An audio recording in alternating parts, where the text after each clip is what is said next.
Well, if y'all will take your seats, is this on? No, how do we turn this on? Okay, if y'all would take your seats. This is not on. All right. All right. If you all would take your seats, please. I don't have a little thing to, a hammer or something. If y'all will sit down, please, we'll begin our. It's after 9, meeting's supposed to start at 9, so I know some other folks may join us. This is our first, we really decided it was time for us to begin to get to know each other and see each other, not that we don't already. And I'm so glad that those of you who are here were able to come, and those of you who are on Zoom. Actually, I think having hybrid meetings is not a bad idea because many of our participants live in places in the state. But we don't violate the sunshine law. So just a quick explanation. Um, We're not going to be taking votes per se, but we are going to take a lot of comments and recommendations and ideas that can be officially voted on at next meeting. So this will be a full meeting with all of the amenities and discussions. But the September meeting will be, if there's anything we need to vote on, we can finalize so that nobody comes after us and said, you're not paying attention to the sunshine. So Alana, if you wouldn't mind, please take attendance so we know who's here. Please just say your name when I call your organization.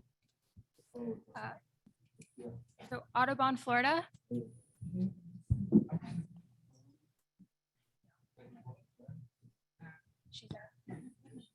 She's not our Audubon. She's a Bismarck Michelle. Okay, Friends of the Hillsborough River. Sierra Club. Nancy Stevens. Tampa Bay Conservancy. Tampa Bay Waterkeeper. Tampa Bay Watch. We're here. Okay, please say your That was name. Peter Clark. Yeah. And Sarah Herndon as well. Oh, and okay. Thank you. Thanks, Peter. Commercial fishing. Should be DJ. Environmental consulting or wood. Gulfstream Natural Gas.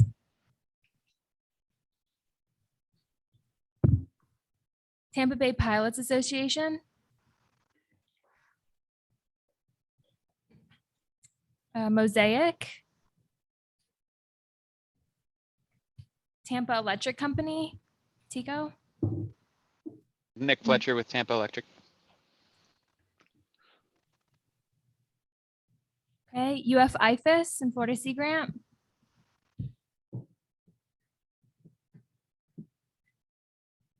Okay, USF College of Marine Science and Ports. Okay, University of Tampa. Eckerd College. Amy said she won't be here. Egmont Key Alliance. And then we have Hillsborough Elected. Should be Stacy White. Okay, Hillsborough Staff. David Glicksberg, good morning. Thanks, David. Manatee Staff.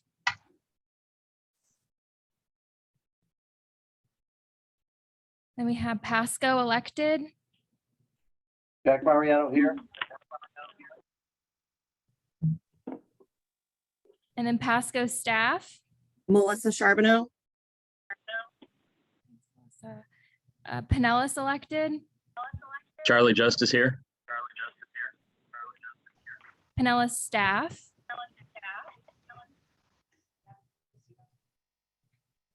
Port Tampa Bay. Morning, Chris Cooley here. Okay, Port of St. Petersburg. Patrick Blair, Port Tampa Bay as well. Do we have someone from Port of St. Petersburg? Okay, Manatee Port Authority. Dan Fitzpatrick. Okay. The City of St. Pete. Kelly Thomas. And Jesse Wood.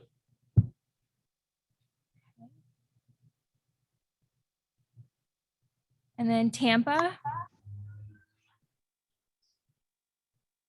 Good morning. This is Heather Maggio with the City of Tampa. Clearwater.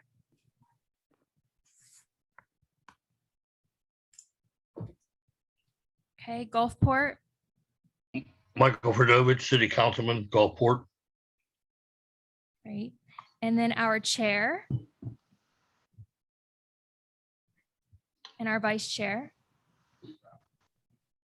Okay, the Army Corps of Engineers.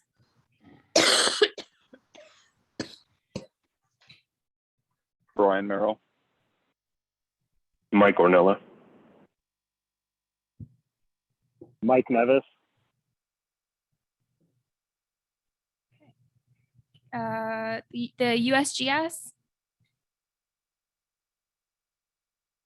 Not sure video. Okay, Noah. Good morning, Ilana. Mark Schrammick, National Marine Fisheries Service. Thanks, Mark.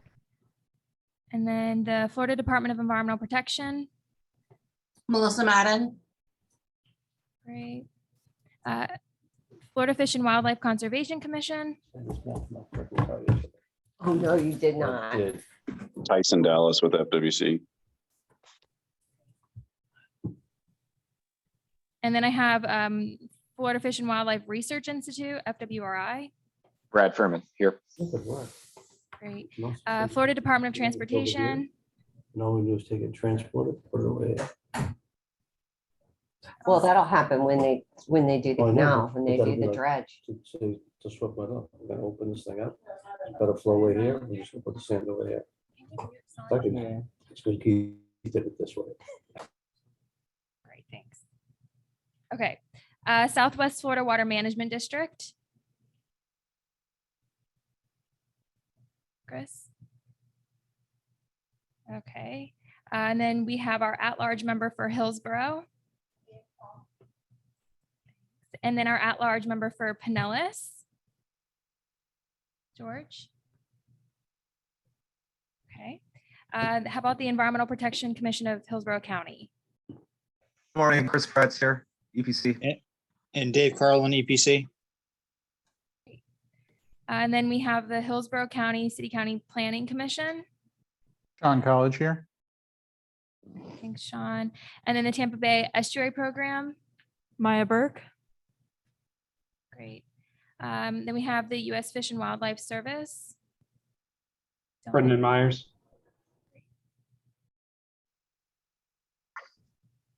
And then MacDill Air Force Base. Andy Likens. And then Tampa Bay Water.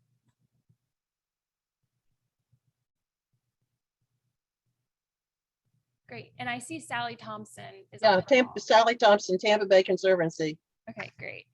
Is there anyone else who showed up during attendance that I did not get? Chris Anastasia Hey, Chris, thanks. Okay. Yes, and with regard to Friends of the River, our normal representative, John Ovick, can't be here today because of jury duty.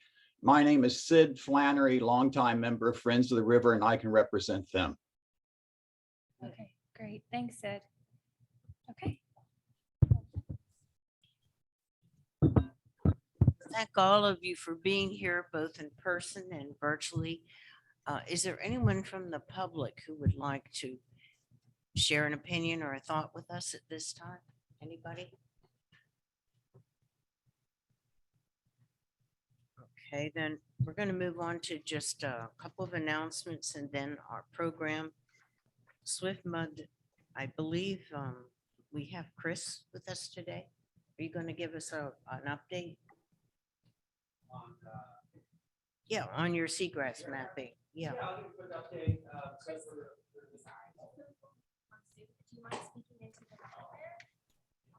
Make sure.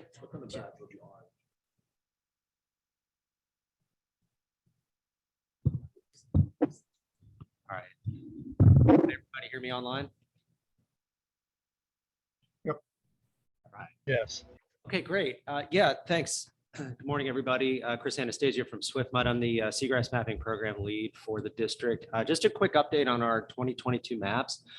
We did complete the image acquisition a few months ago, and we're wrapping up the quality control for the imagery. So we're creating the imagery mosaic so we can start mapping. Our photo interpreters have actually begun mapping grass for the 2022 maps. We are starting in Tampa Bay and then working our way south to Charlotte Harbor. So we're underway doing that, as well as we have field crews that are out conducting the post accuracy assessments and field verification. So we're actively out in the field collecting verification points that will be used then to make a better map. So we expect right now that we might have some preliminary numbers early in the fall is what we're looking at right now. So the intent is to try to have these maps at least in draft form by the end of the calendar year. So we don't want to wait as long as we did last time in the 2020. Unfortunately, COVID's not as big of an issue this year, so we were able to get our crews out early, and we should have an update to the ABM. I'm thinking probably in the fall sometime, at least at a preliminary level, if not at a draft level. Good, because we'd like you to keep updating us. This Yes. is such an important project. Yep, everybody's waiting for the numbers, so I promise we are working as hard as we can to get those out there for everybody. Do any of y'all have a question you'd like to ask Chris? Anybody online? Okay, we'll keep us tuned in because this is really a major initiative. Right, I think there's someone here from Hillsborough County that's supposed to let us know about the Greenway Master Plan. Who is that? Did you have somebody? So, good morning. This is Dave Glicksberg, and we have Sarah Caper with Okay, the good. county's Community and Infrastructure Planning Department. She's online. Morning. Thank you for having me this morning. We wanted to update this group to let you know that we are doing an update to the Hillsborough Greenways Master Plan. The greenways in the master plan include everything from paved and unpaved trails to natural corridors. We're in the early stages of the update. We were talking with Alana about coming to you later on, maybe this summer, with a larger update. But we will also share with Alana so she can share with you as we do public outreach, which we anticipate doing some listening sessions later this month so that you can participate. They will be in person and virtual, and we will have a website up and running shortly as well with surveys where you can participate that way. So we look forward to coming back to you later this summer with an update and hope to continue to engage with you as we go through this plan update. Okay. I'll look forward to that. And can I just mention, this is Sally Thompson. I am chairing the Hillsborough Greenways Committee. So we're very excited about Hillsborough County embarking on this because the original plan was 1995, so it really needs updating. Thanks, Sarah. Wow. Thank you, Do you have Sally. anything you want to add to what's already been said? Not at this point. Just stay tuned. Okay, we will stay tuned and you'll let us know when any of your additional public outreach initiatives take place. Sarah will, yes, yes. Good, good. Anybody have any questions you want to ask or anything at this time? Okay, well, we'll look forward to hearing more about this and thank you for letting us know what you're doing. I'm excited about it. This actually started way back and now you're picking it up and really running with it. Sounds good. Okay, we do have the agency minutes from March the 10th and we can't take a vote on it, but if any of you have any concerns, please let Alana know and we can, for blessings of the Sunshine Law, vote on it that it was okay. One of the things that we started doing this year, or actually last year, was creating some active committees on natural resources and legislation. And you've met some, right? Could you let us know what's going on? Sure. So the Agency on Bay Management's Legislative Review Committee met on April 14th. The committee reviewed the status of Tampa Bay related bills from the 2022 legislative session. Some of those bills included Senate Bill 882, which was the inventory of critical wetlands, Senate Bill 2224, and how to implement that with barrier islands. And that was to help reduce the cigarette butts on beaches. The Senate Bill 1426, the water quality enhancement areas, and a few others. And also Senate Bill 620, which was the Local Business Protection Act, and how these might have implications for Tampa Bay. And then we also compiled some specific actions to build member recruitment, and also to how specific actions to strengthen our knowledge of the legislative process, tracking bills, and also community outreach and education.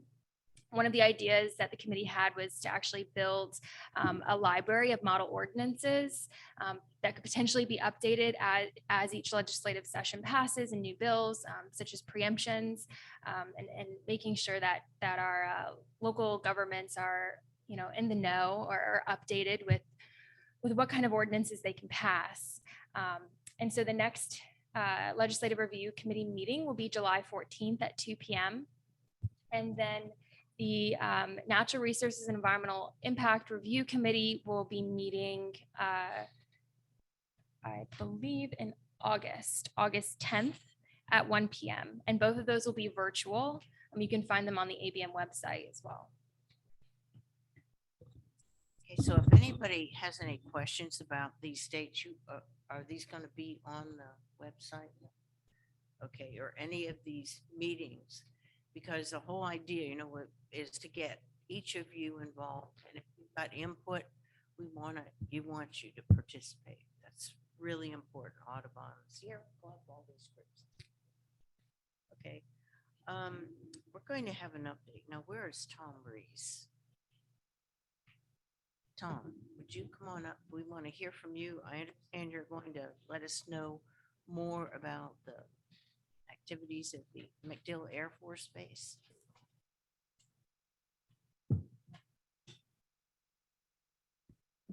You remember, I guess, this meeting, wasn't it? And we just got so involved that we ran out of time. This is such an important issue. We want you all to hear what they're doing. Okay, Tom, you're on. Good morning. Can you hear me? All right. All right, I'll start out first and say that I'm not Tiffany Lane. Okay, I'm sure everybody knows that. Tiffany's out of the country, so she's working with the U.S. Fish and Wildlife Service. She's relatively new, about a year, and she's working closely with the folks at MacDill. Since she couldn't do this presentation, I offered to help her, so I'm going to do the presentation on her stead. Again, my name is Tom Reese, representing Ecosphere Restoration Institute. So let's go ahead and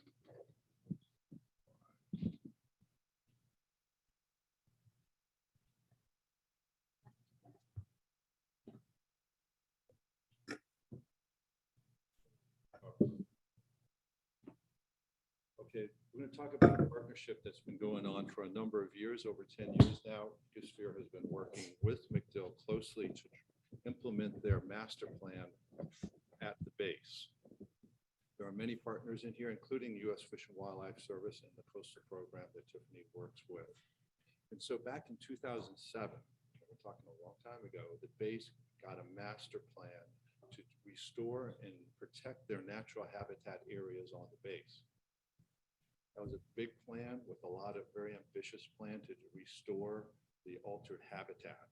And so for all those years, this has been going on, and we are now coming up to the final phase of that project. So I will show you where we are now. So everybody knows where MacDill is. On the southern tip of MacDill. Sorry, this is Jack Mariano. We can't hear a word that's coming through. Can you hear me better now? Sure, thank you. All right. Let me know if you can't hear me. So at MacDill, the southern tip of MacDill is mostly mangroves and natural habitat. That doesn't mean it hasn't been altered though. Okay, so the active part of the base is north of that, and the base has done a very good job of protecting the natural habitats and spending years and a lot of money trying to remove exotics and enhance the habitats on site. But they also want to address the master plan. So let's look back in time at what McDill looked like. Here's a photo of the southern tip in 1957. You can see there's already some mosquito ditching or ditch activities going on, and you focus on that dark water body on the kind of left-hand side of the picture. Then you go to 1973. In 1972, very active mosquito ditching operations were going around all over the bay. Literally hundreds of miles of this mosquito ditching activity. And you can see that same circle up on the right there where these two long paths of mosquito ditches went in. That's that same pond. And all those little white dots out there are spoil mounds. Okay, we're talking hundreds and hundreds, over 1,000 spoil mounds on McDill alone. When you do this kind of operation, you really change the whole hydrology of the mangrove system. Now the sheet flow that would be going through here is interrupted. All these little dots are uplands, spoil mounds that have exotic vegetation growing on in many cases. And at the same time, so we've really lost the ecosystem services. And one of the important things is up here on the upper portion of this image, these are salt barrens or salt terns. They're very critical habitat for Tampa Bay. Most of those have been obliterated. And when the day they put that mosquito, that drag line through there, it immediately interrupted the flow of water. And so now they're not salt terns anymore. They can't be. Every day they're getting tide water in and out. And salt terns or salt barrens are areas that only occasionally get tide. And then when the tide does go out, the water stands there for up to 10 days. And that provides, and when that evaporates, that provides that hypersaline conditions. And very unique plants live there. And on the right times of the year, after spring tides and real high tides, you'll have congregations of fish in there, and then you'll have all the tactile birds that'll eat those fish. So it's very important for a avifaunal community to have these salt tern communities. And so obviously they were altered pretty extensively in 1973. So the objectives are really simple. We want to remove the spoil mounds, right?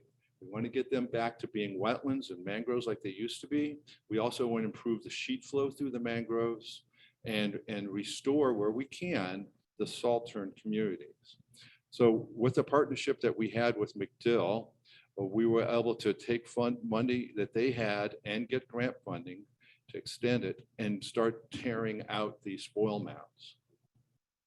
So all of these yellow dots in here, everything that's yellow was a spoil mound. It's not a spoil mound anymore. They've all been restored to mangrove. So you can see a lot of work has happened more on the eastern side. And in fact, there was even more work further out of this picture, but that was done with heavy equipment because it was right next to the mangroves and the uplands, and they could get in there with heavy equipment. You can't bring a truck or any equipment out through this mangroves without doing major impacts, right? So the technique that we were using is called hydroblasting, and I'll talk about that in a moment.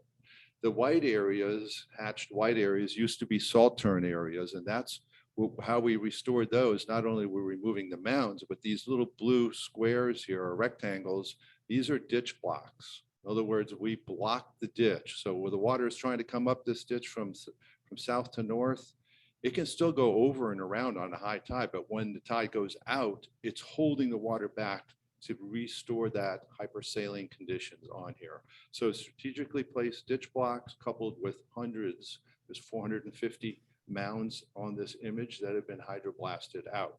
But that's not all that's out there. There is more out here. And then in addition, these areas where blue and green are, the three areas, these were created wetlands out of disturbed uplands that were completely monospecific with Melaleuca and Australian pine. And so to help remove those, we just created wetlands out of those. So the next image I'm going to show you here are those two wetlands. The one to the west is the one on the left of this image, and the one that was shown on the east is on the right-hand side of the image. So it's easy to work in these areas. You can bring heavy equipment in and create wetlands to restore the habitat value. But when it comes to the spoil mounds, again, we're not bringing heavy equipment in here.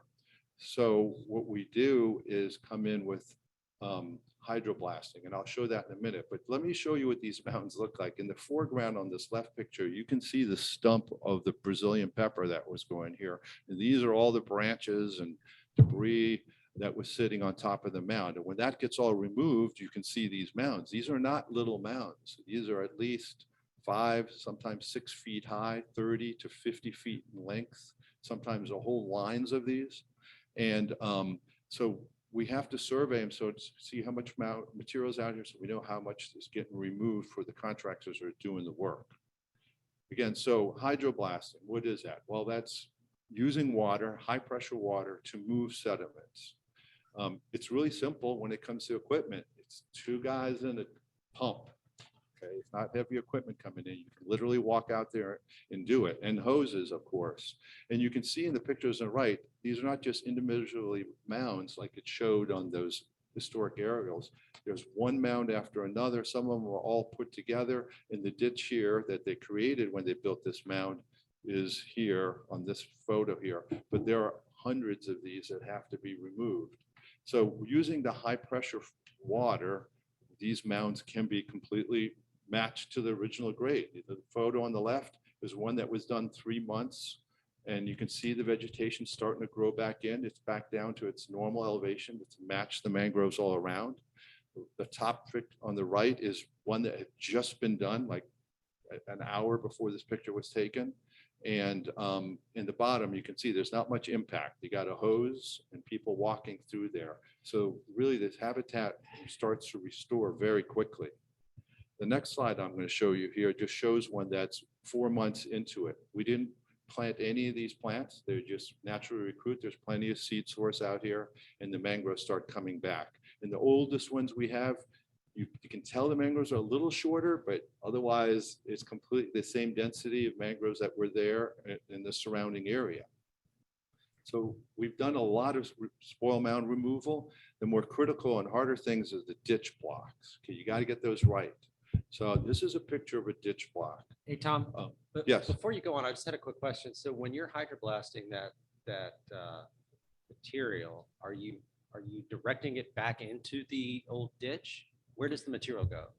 That's a great question. We do not want to put it back into these ditches. USGS many years ago did a study on these ditches, and it'd be great to get rid of the ditches. They weren't natural, right? But they found out they're very useful for juvenile fish, and they're being used as nursery grounds. And so we didn't want to fill up those ditches because they have this beneficial use. So we want to get rid of this spoil mound. You do it in 360 degrees, evenly distributing the material.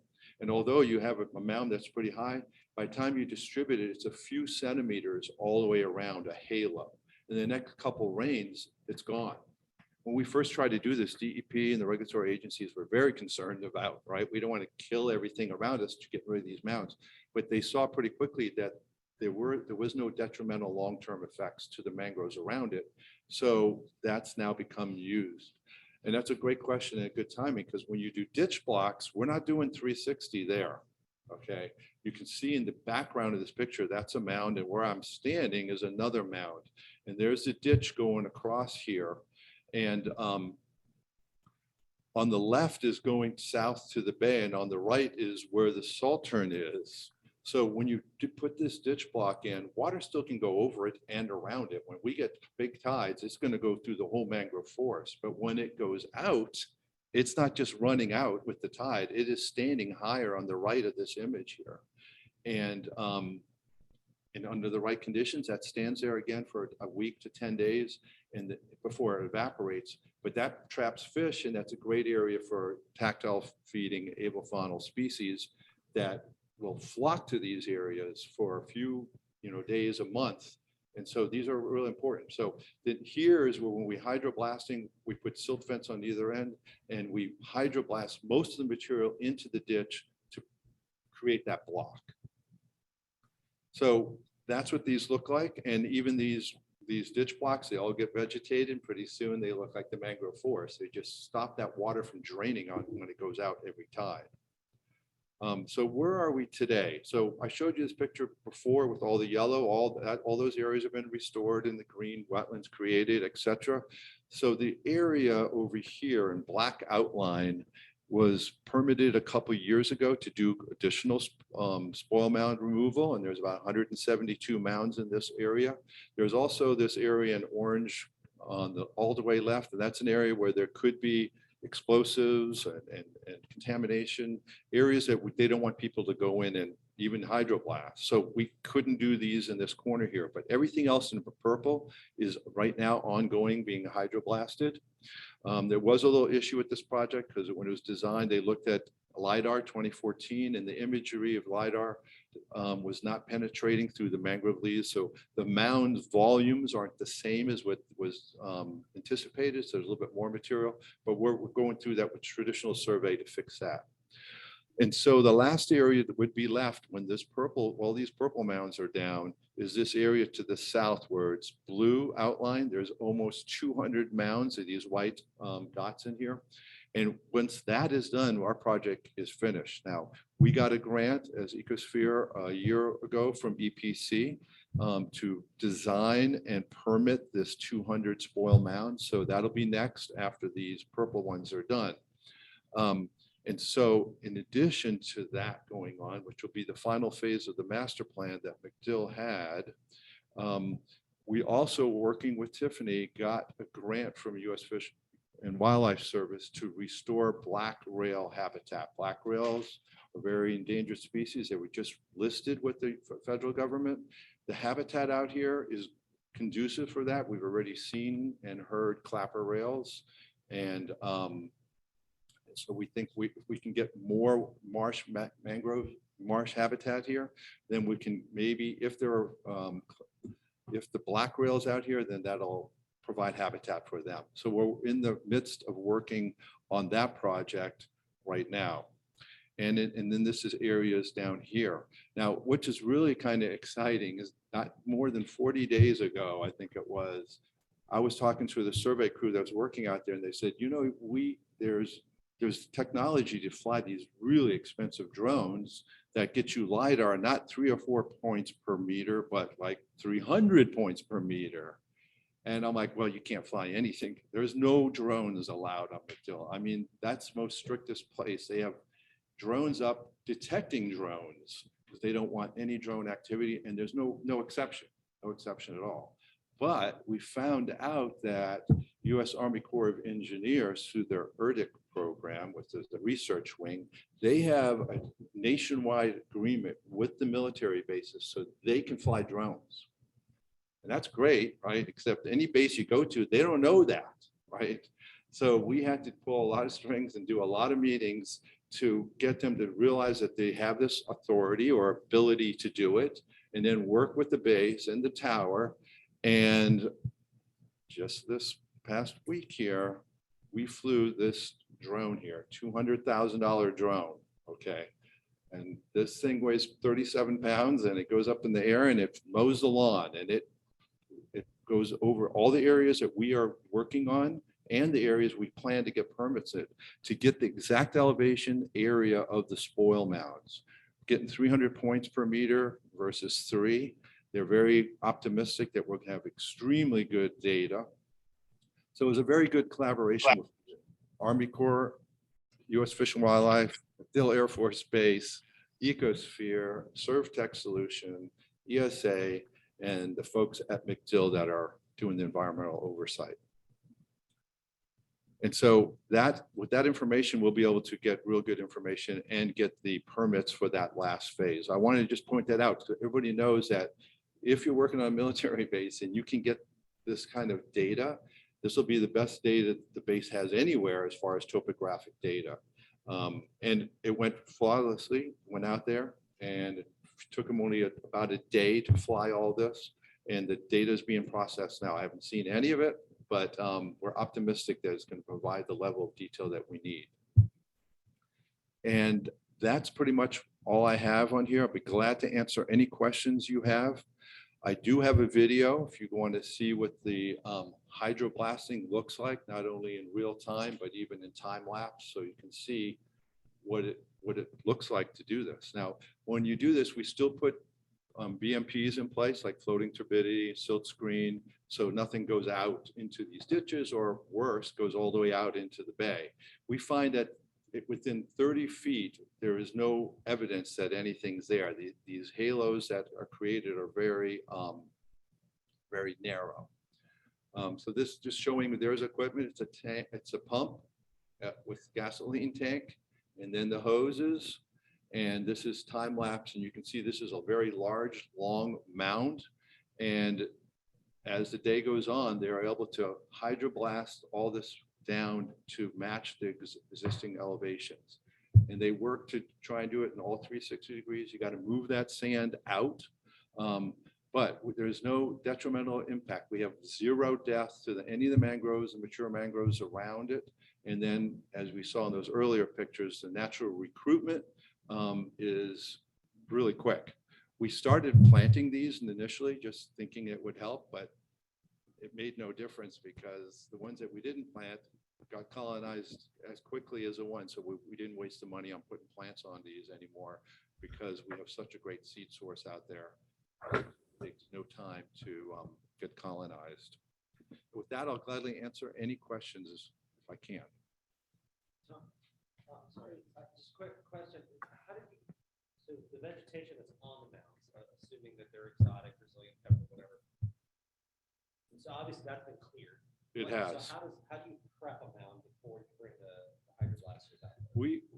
This gotten so sophisticated with the contractors we're working with, they send a crew out first just to do what you're saying, clear them out. So they come out there with chainsaws and machetes and cut everything out. They leave the stump in the ground because we can hydroblast the soil out from around the stump, and then they roll it off to the side. So all that material, it's not a lot of material. All that material is pushed, spread out on the ground, and it pretty much dies. If it's a lot of material, we have them drag it out of there. So that's right. These mounds that they're working in are in the post-cleared state. And so here you can see closely when they zoom in, you know, the high pressure, it just liquefies the sand, and then they move it out, like I said, into all the directions. Yeah, go ahead with you first. On the picture where there was the white colored mounds that are in the future, will then you move the canal blocks farther south on those? No, we really want to keep those ditches open all the way. Those ditch blocks were strategically placed right at the southern, in our case, limit of the Saltern area. Okay. So we put the ditch block there, leave the rest of the ditch going to the bay open for fisheries. But when it came to where the historic limits of the Saltern used to be, that's where we block it. Okay. So that way water can get over it, but it's not running out with this twice a day on tides. And have you been out there since the ditch blocks have been put in at like an extreme low tide to see that it's still kind of holding the water in there? Yeah, they are. Even in that one picture, you could tell the water was slightly higher on one side than the other. Yeah, they totally work. Nice. Water goes around and in, but it just can't get out that easy. And so the problem is with the Saltern restoration, it takes time. We're talking almost 10 years before the vegetation starts changing back to the hydrophytic, I mean, the really hypersaline vegetation. It doesn't happen overnight, but it does happen. It just takes a few years. Meantime, birds can feed there, but the vegetation takes a while to change and follow that. Yes. I was wondering, are there issues with invasives colonizing the mounds after hydroblasting instead of mangroves and salt marsh plants? Since that doesn't work in here, I can't hear what you're saying. I'm sorry. It might work for everybody hearing it, but I couldn't hear you. Was wondering about issues with invasives colonizing the mounds after hydroblasting. Well, that's a real good question. I should have mentioned that. We have a target elevation they have to get to, and that's 2.4 in NAVD. And so once you get to that every month's tide gets at least a 2.5. So your herbicide is the salt water, right? So we have no exotics coming in anymore because it's too low for them. So that's the target elevation. The contractors have to meet that, otherwise they have to go back. And we get as-builts done for all these mounts, so we know they've met those elevations.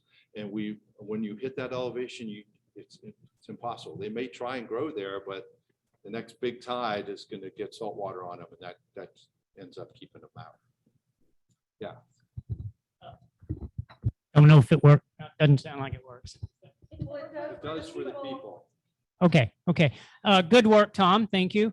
What size pump do you use? And for an average mound, I know every mound is different. What is the time it takes to take one down?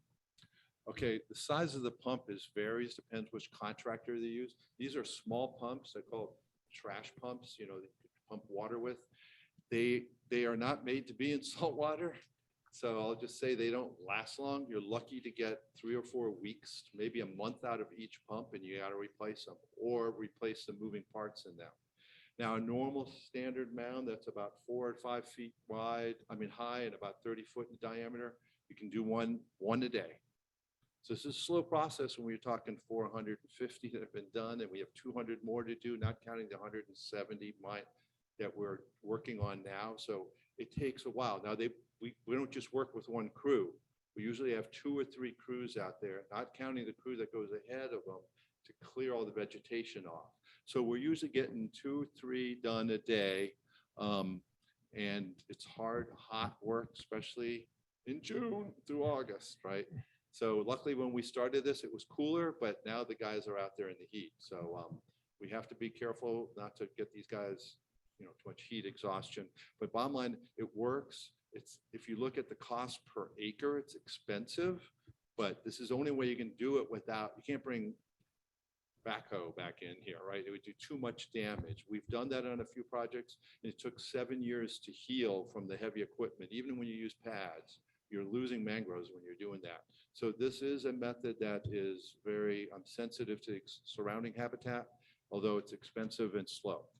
Right. I've seen and been involved with hydroblasting since the late 90s, and big pumps, 15 to 20 horsepower. I've seen them take down the mounds in less than an hour in some cases, but those are very heavy pumps and have to have a boat to bring it up in, a John boat.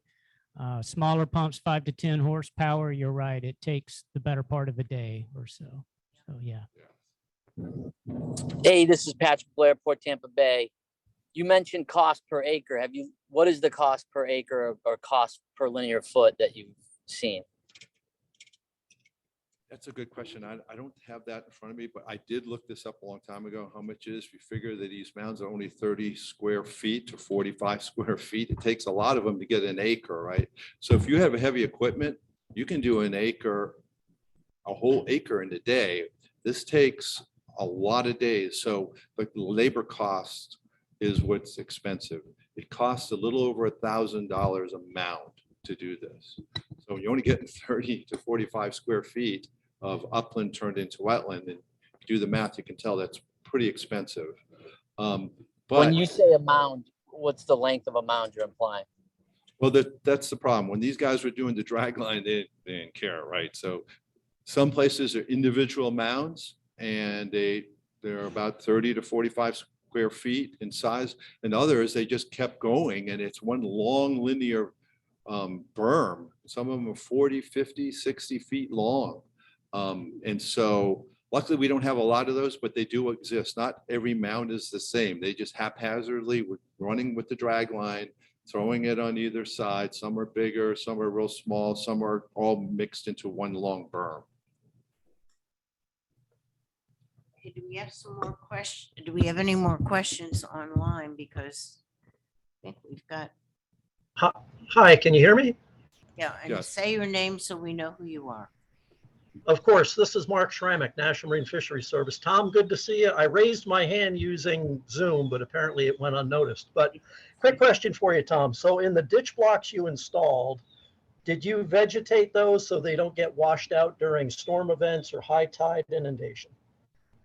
We did vegetate those at first because we were worried exactly what you're talking about. Water is going over them on the super high tide, and we don't want them to erode away, right? We want this to be permanent. And so we did go ahead and vegetate them, but we found that the mangroves vegetated them 2 or 3 times more dense than our plants out there. So the mangroves are going to hold them together. We had a couple, not here at McDill, but when we did some at Feather Sound, where we had some really big ditches and a lot of flow, where they got blown out and we had to go back and replace them and repair them. But here we don't have, these ditches aren't big enough to have a lot of volume of water going through. At Feather Sound, there's up 1 to 9 million gallons a day being run through that golf course and out through those ditches. So that's a really high volume and those ditches are big. And so in those instances, you really have to, in fact, we used to would take the same sand and put it in bags to hold the critical areas together, because just that loose sand would wash away with that kind of velocities. Understood. And somebody else asked the question that I was, just to clarify, you do remove the Brazilian pepper cuttings once they've been cut prior to the hydroblasting, correct? Because I've seen various mitigation proposals as well as previous restoration projects where it's not proposed. And my understanding is there could be hydrological impairments in those adjacent areas just from the leftover cuttings, if you will, from the pepper.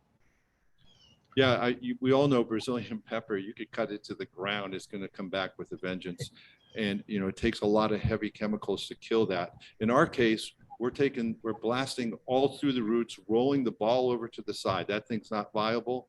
And so we've had no regrowth on any of these, but when they're big like that, we ask them to take it out, so they'll pull it out of there. But really, I really have not seen any regrowth because all the roots are out of the ground and there's not much left there. And now we got to the elevation where we're getting saltwater inundation at least monthly. Very good. Last quick question, if I might. So with the target elevations for the saltern habitats, are you considering present day elevations presumably, or are you taking maybe grading some, reaching elevations with regard to sea level rise and climate change? That's my last question and I'll go mute. All right, no problem, Mark.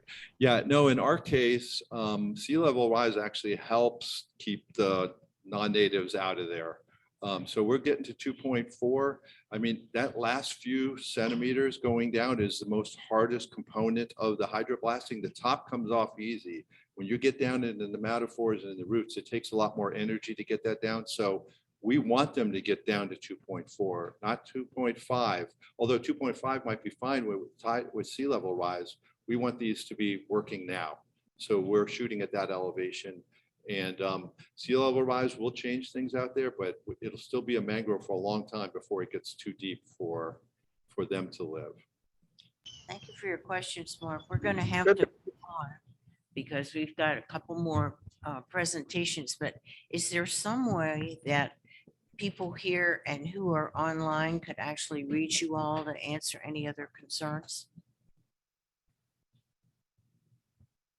Tom? Live questions. Oh, I'm sorry. Yeah, you can get a hold of me through Ecosphere Restoration Institute, nonprofit organization. You can go to our website, it's www.ecosphererestoration.org. Okay, well, we really appreciate that information and thank you for your presentation. Sure, thank you. All right, Nancy, you're up. Now, Nancy is working with a really remarkable program helping raptors, and she's going to update us on what her concerns are and maybe some ways you can help out. So Nancy Mora, Raptor Center of Tampa Bay.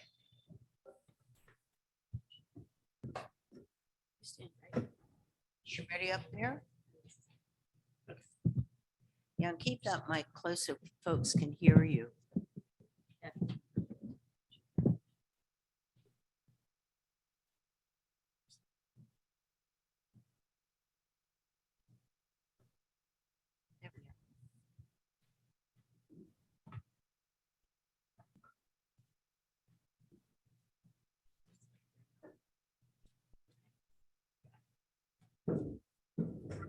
Morning. Thank you for having me today. I'm Nancy Murrah. I'm the president and founder of the Raptor Center of Tampa Bay.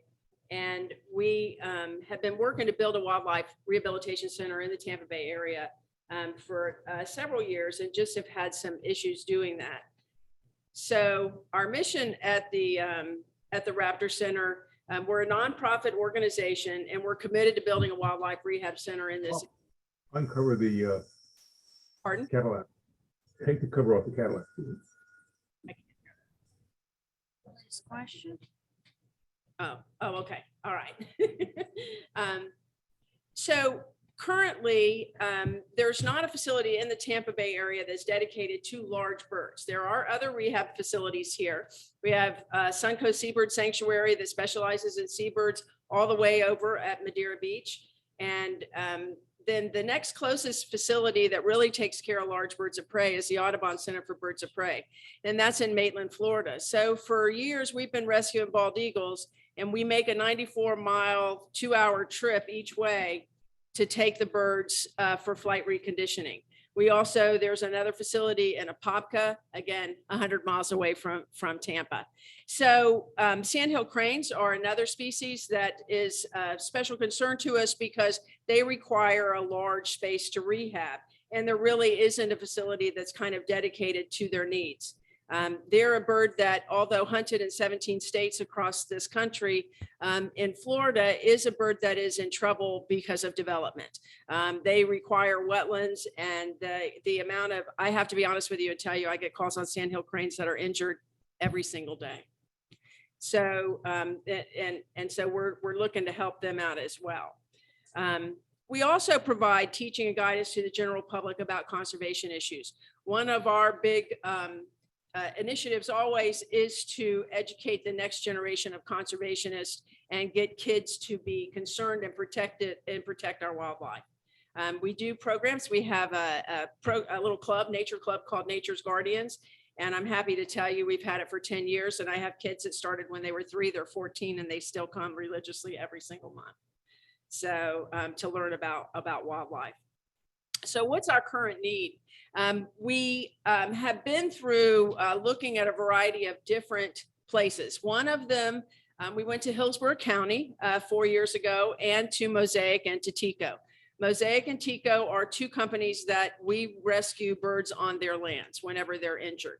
And so Mosaic actually came up with a piece of land for us that was 42 acres, way more land than we need or wanted to manage. But it had no water, no sewer, no electric, no roads. So you're talking about $500,000 just to ready the land to be able to get trucks back there to start building. And without an actual facility, it's hard to get that kind of support.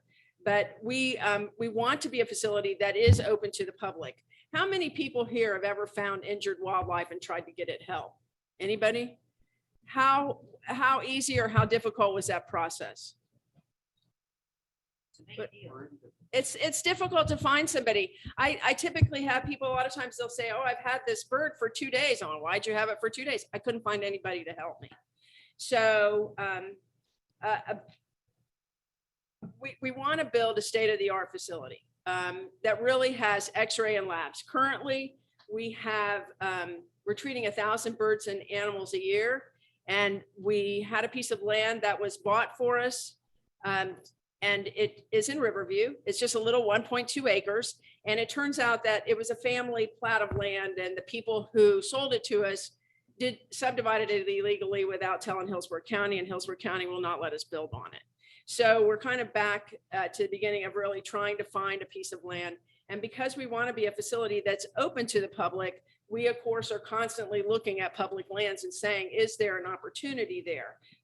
One of the things we had talked to Hillsborough County about many years ago was Golden Aster Preserve. And I don't think anyone from Hillsborough County is actually with us today, or maybe they are, but they, Golden Aster is a preserve that's in the Gibsonton area that's landlocked, kind of a crummy neighborhood. It's scrub, and ELAP bought it to protect the scrub land. But if you've ever gone in the scrub, you're talking about sugar sand, palmettos, no shade. And you're wondering why you're out there, in the scrub. If you understand the scrub, it's a fabulous place to be. And with a guide, you could really enhance that property a lot. There is a disturbed piece of land on there that there was a ranger residence. So there is water, septic, and electric there. But ELAP did not want to go forward with that several years ago. And they offered us a property that was English Creek. And when we got there, it was owned by HCC. The building we couldn't get in. We came up, the building was 2 wings, a big atrium in the middle. I thought, this is perfect. We can have one for conservation education. We can use the other for rehabilitation. There's plenty of land to build cages. Turns out that HCC kept that building locked up with no air conditioning for 4 years. And if you've been in Florida, you know that the building was full of mold. So again, and they had a damaged culvert and a damaged boardwalk because of Hurricane Irma. So again, that property became cost prohibitive to do anything with. And actually Ross Dickerson told me at the birding festival later on that same year that they were going to end up having to tear that building down. It was going to cost them in excess of $1 million. So, so we were able to get this, you know, like I said, get the piece of land, but not be able to build on it. And when you have something, and like I said, we struggled with how are we going to fit everything we want to do in 1.2 acres. And like on the way coming in, my friend Ann Paul there asked me, are you going to be able to do seabirds too? Well, in order to do water birds at all, we need pools, you know, we need land to be able to do that. And we think that with 2 to 8 acres, depending on the configuration of the land, we would be able to do that. So we're looking to find that land. Ideally, we'd like to find it this year because I am currently rehabbing all 1,000 birds and animals through my house in Brandon. And as I was saying earlier, a lot of people think my husband's a little grumpy. My husband's actually a saint. There's a red-shouldered hawk baby in the bathroom. There's 12. We've emptied a bedroom closet. We use that as a flight cage. You know, everywhere that we could possibly use space in our home, we've done that. And so it's not an efficient place to do this. We can't do what we do well there. And we absolutely have to have, you know, a place to be able to do this and be able to actually service the needs of the wildlife in the Tampa Bay area and be able to do that well. The bigger the cages, the better rehabilitation we can do and the faster we can move the birds back to the wild, which is better for them. Our goal is always to capture wildlife and to release it back into the wild. We have been working with Mosaic for a long time. Mosaic has committed to us to build us a big 100-foot flight cage. We currently are using a flight cage owned by the Polk County in Circle B. There is a 100-foot flight cage there. And so our birds are actually taken to Lakeland 40 minutes over to fly and then 40 minutes back out typically for release. So this is what we've got. I mean, the numbers at the bottom, I'm not the best technological person. So when I was trying to get the years to show up at the bottom, it was taking me more time than it should have. So you can see, and the first one is 2016. The second is 17, 18, 19, 20, and 21. And you can see that we are constantly rehabbing well over 600 birds, and those are mostly birds of prey, although many sandhill cranes and any other species. Unlike some of the other facilities that specialize in birds of prey, we will take in everything from an injured rat snake to a baby possum if that's what's needed. We stabilize them, and we've worked hard to create a network of rehabbers in this area that can service our wildlife population. There is an advantage to specializing, like seaside seabird. They have seabirds. Their freezers are full of fish. Our freezers are full of rats. So it's kind of a difference in caging. There's a difference in food requirement. So, you know, we have chosen to specialize in birds of prey, but also in the sandhill cranes as well. We built a sandhill crane enclosure in Odessa to put our sandhills in, and just to hold 3 of them, the cage was $22,000. So majority of the mammals that we get are baby squirrels and baby possums.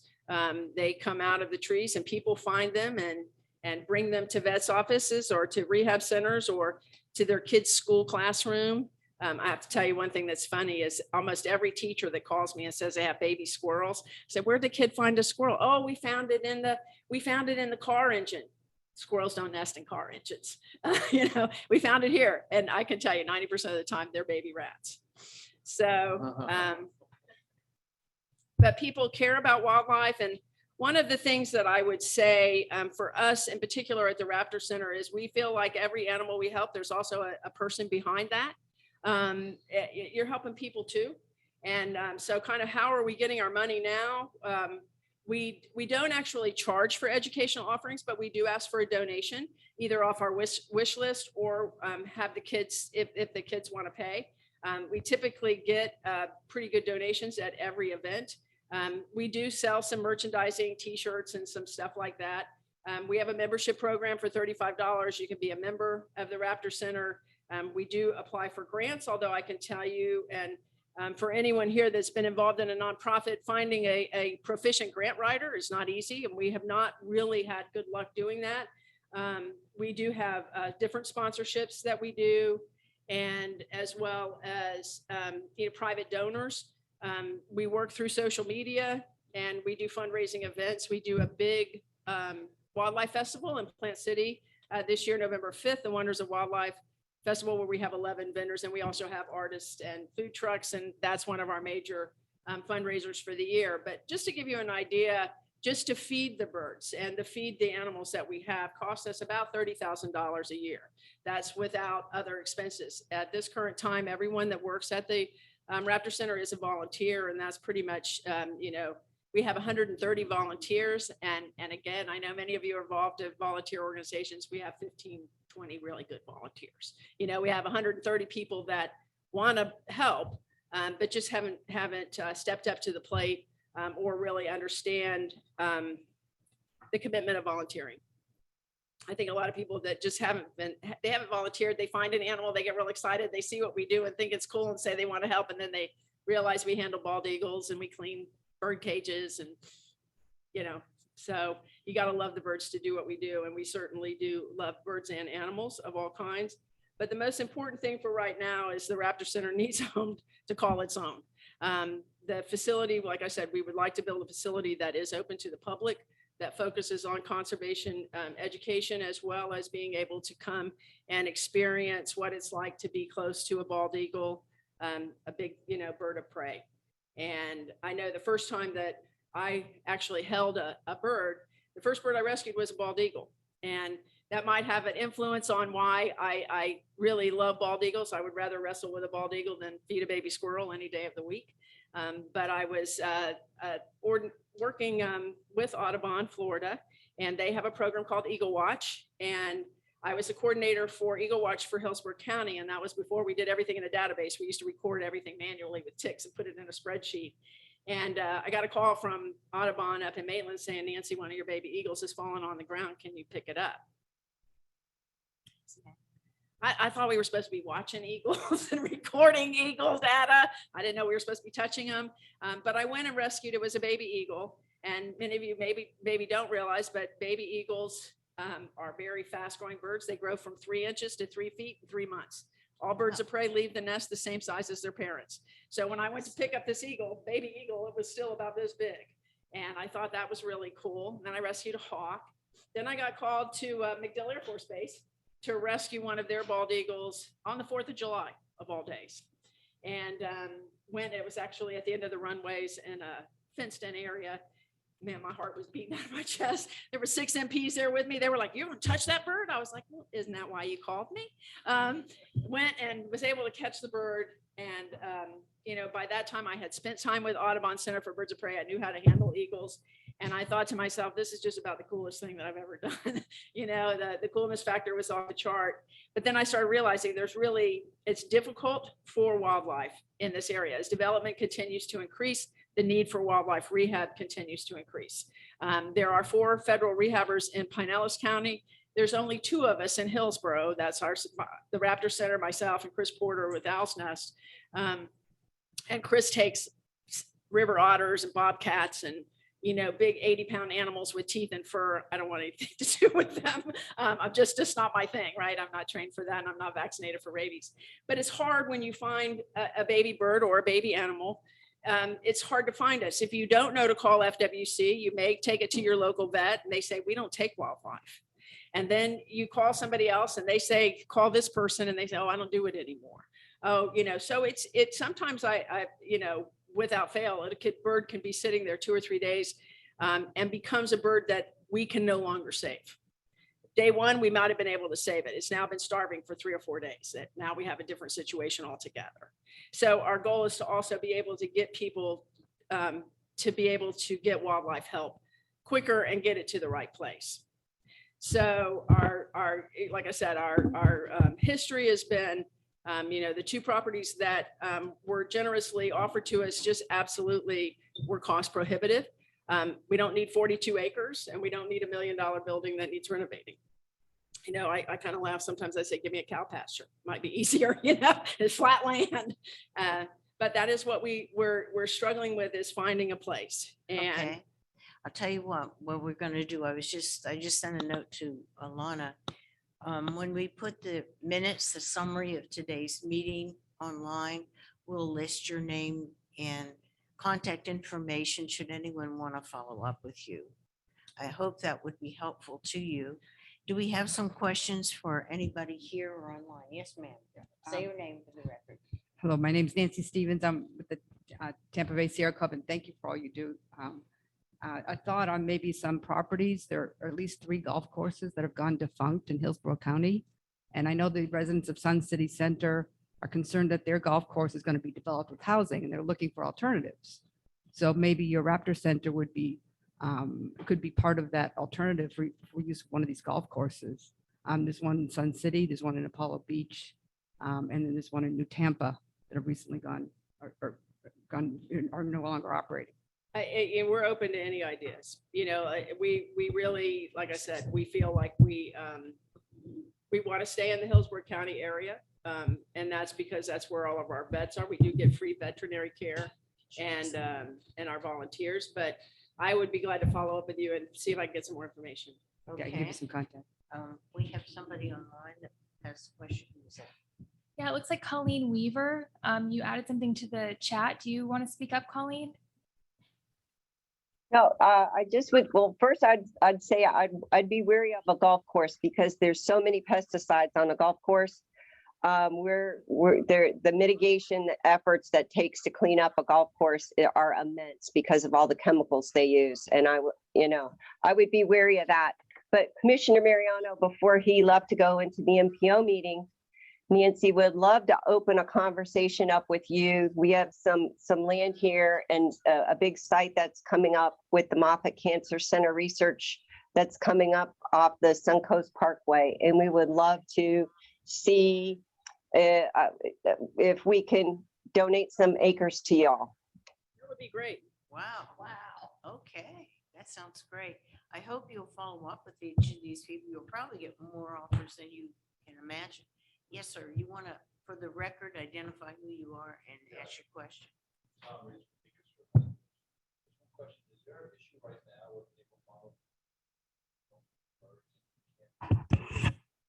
Okay, so your question is about avian influenza? Okay. Avian influenza came into Florida, first detected, late January. By February 22nd, we were full blown into the whole, epidemic of wild birds being affected. And we have had bald eagles and black vultures ourselves that we've taken.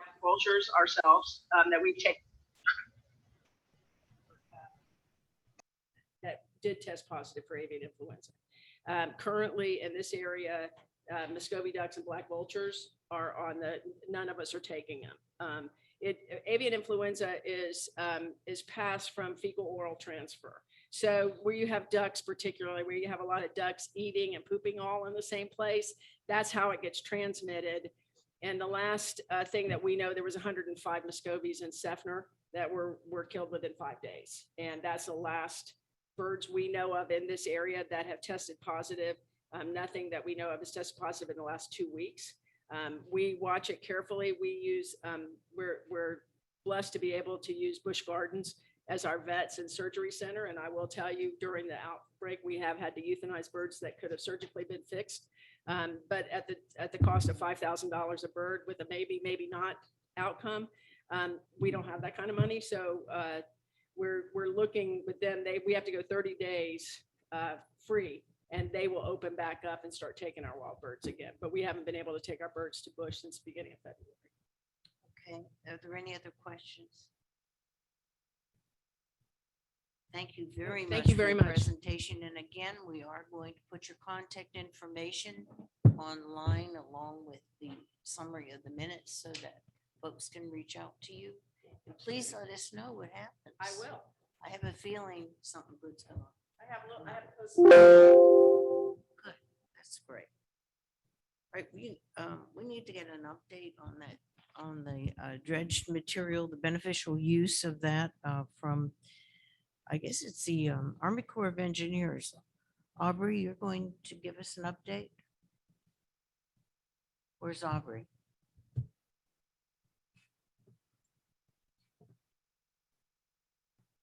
Is he there? Aubrey, we can't hear you. Okay, sorry, I'm here. Can everybody hear me okay now? Yes, thank you.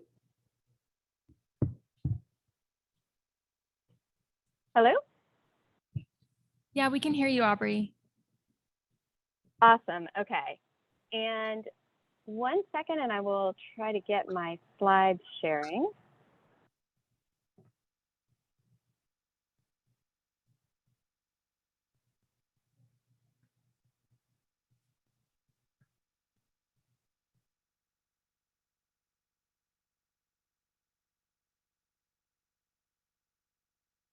Okay, can you see that slide?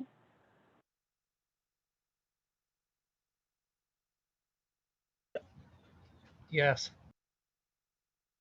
Great. Thanks. Okay. Okay, so I just wanted to provide a really quick update on the Tampa Harbor feasibility study that has been ongoing since last August. We presented an overview of the study to you all back in March, so I don't necessarily want to rehash all of that information. I do have those slides though, so some of the environmental slides and other slides that we covered back then. If anybody has any questions, I am happy to go to those at the end and we can talk over some things if there's still some questions. But go ahead to the next slide. So I did want to keep in the schedule. We are still on schedule with this study. The study, as I mentioned, kicked off in August. It's a 3-year study, so we do anticipate having a chief's report completed in August of 2024. So we had some charrettes and a scoping period in the fall. And right now we're in our the development of what we consider our tentatively selected plan. So we're trying to come up with our plan. Our primary activities right now are finding our existing conditions through conversations with the port users, what they expect in the future. We have some preliminary volumes that we're calculating based on various depths that we may go to. Our economists are doing the modeling required to identify the benefits associated with going to each of those depths. We are planning for ship simulations, which is a really neat modeling effort where we simulate what it's like to actually drive the vessels through the channel. So we're getting that ready as well right now. And that's all just to better identify the depths and widths that will be recommended ultimately. So with all that information, whenever we do have a better idea of the depths and widths, we'll be able to narrow down those volumes. They are trending a little bit higher than what I think was previously presented. We had a hope where we had thought probably in the 15 to 20 million cubic yards. It may be slightly higher than that, but we'll have a better idea of that in the fall timeframe when we have our modeling complete and our ship simulations complete. But in the meantime, we do want to continue on with this discussion of beneficial use. I'm going to go ahead and go to the next slide just real quick. So I did leave this slide in here just as a reminder of how large Tampa Harbor is. And what the current depths are throughout the harbor. So for the most part, it's 43 feet going up through the main stem. And our traditional placement areas include the ODMDS, which will be shown in one of the upcoming slides, but it's way here offshore. And then these 2 dredge material management areas that are up here in the bay.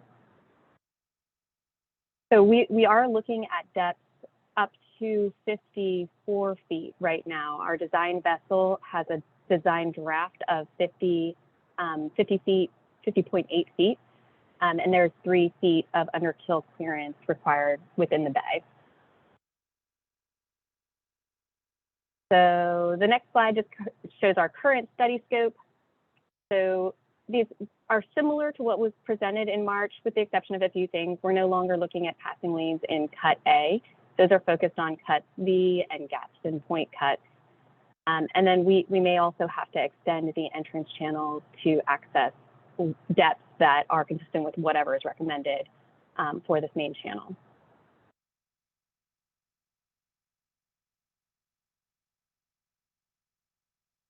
So this just the sediment map. I wanted to remind everybody what type of material we're looking at. It is a mix of sand and silt with some rock, which is increasing as we go into the upper channels. And I do have a few members of our PDT on the phone, so if there's questions that are specific to any of these particular disciplines, I can phone a friend and reach out to the experts on those issues. Okay, so here is the current list of beneficial use options that we are looking at. This is similar with a few differences from what was presented in March. And this acronym, you'll see it in a couple different slides. So if it was in a previous slide, I apologize. We're very acronym heavy here in the Army. So that's what that refers to, beneficial use of dredged materials. So many of these are similar to what was presented, as I mentioned, Egmont Key being one of the primary options, hoping to look at a possible larger restoration of the island versus what we have done in the past, which has been primarily to just place sand on the beach. So really looking at more of a full restoration to bring it back to what its historical widths have been in the past and actually pretty recent past. So that's shown there. We are looking at some of those dredge holes that were recommended in previous studies. We continue to look at those, but we did limit the possibilities of those to those that were recommended for filling. So I narrowed down this map to show just those that were recommended previously for filling. Alafaya Bank, the islands, that is definitely still on the list. We have a couple of different options and hoping to meet with Audubon and discuss those more in the coming months. Hard bottom creation, we, as I mentioned, do have some hopefully significant amounts of rock that we will be able to create some hard bottom habitat with throughout the bay. Right now, we have that shown, as I had mentioned in March here, which is where we had previously proposed to provide mitigation. So that's still on the table, but open to other opportunities in the bay that would be appropriate, that stakeholders might mention where they would like to expand hard bottom habitat. East Bay, the port expansion was just recently permitted, so that is on the table as a beneficial use option. Also, Manatee County is looking to build a boat ramp and would love to have material for that effort as well. So that is still on the table. Pine Key approached us and would like to expand their island, and that's up here just south of Big Bend. So we're looking at that and considering that as an option. Manberty Key, possibly just putting some material on that island to kind of reset it a little bit to make it better habitat for the shorebirds that are nesting there. A few shoreline restoration options at the DMMAs along the eastern side of both of them, and then possibly also along MacDill Air Force Base. And then when I had spoken to Audubon a few months back, they mentioned that there's an effort in the bay to improve reddish egret habitat. I know there's that effort. I don't know that there's any recommendations yet from it about how to do that, how to restore habitat. But if those become more, if there are specific recommendations that would require sediment, we would love to be able to partner for that effort as well. So that's the primary one. I did have our next steps here, which are to prioritize our beneficial use options. We are looking into inputting all of this data. There's so many placement options and they come from such large channel areas that there's a model that was developed by our Engineer Research and Design Center, ERDIC, that does that work for us of connecting the dredge sites with the placement areas, and we can input costs and volumes so that it gives us sort of the most efficient way to match those up. So we're getting all of the data required to input into that model now as well. But ultimately, using that model, we'll prioritize those opportunities based on these factors that are shown here. We also are still identifying champions and primary stakeholders. We've had some meetings in the past couple months, and we'll continue those meetings through the fall to focus on how each of these options would be designed, what the preferences are. It's really a collaborative effort, or we want it to be a collaborative effort with the stakeholders that will be using these or who are most interested in them. So we want to work that through now, through the fall, until we can kind of put it all together with how much volume we have and what our placement options are. So ultimately, the goal is to incorporate all of these options into a draft report, which will be released for comment. It's next spring to summer-ish timeframe. I think the date is early June. So we'll have that draft report hopefully mostly completed by that April-May timeframe. I do have specific slides on each of these options. If anybody wants additional information, I'm happy to take questions or go into more detail. I also did want to mention that Alana had invited us to do a more detailed briefing on some of these opportunities of interest to the stakeholder groups at the natural resources, I can't remember the name of it, but Alana knows, the meeting that's going to be in August with the subcommittee of the ABM, excuse me, environmental impact one. Anyway, that meeting in August.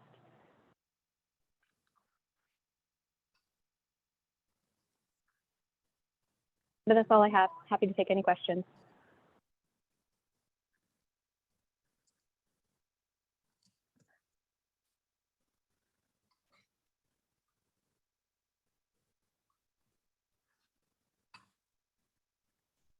And I can't hear anybody from the room. If you guys are speaking, I think you're muted.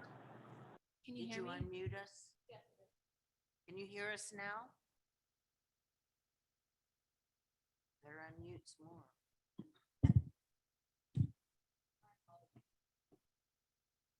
Appreciate Sarah. I just want to mention this real quick while she's fixing this. And I think you did come in. Were there any questions? Can you hear me, Aubrey? Now I can, yes.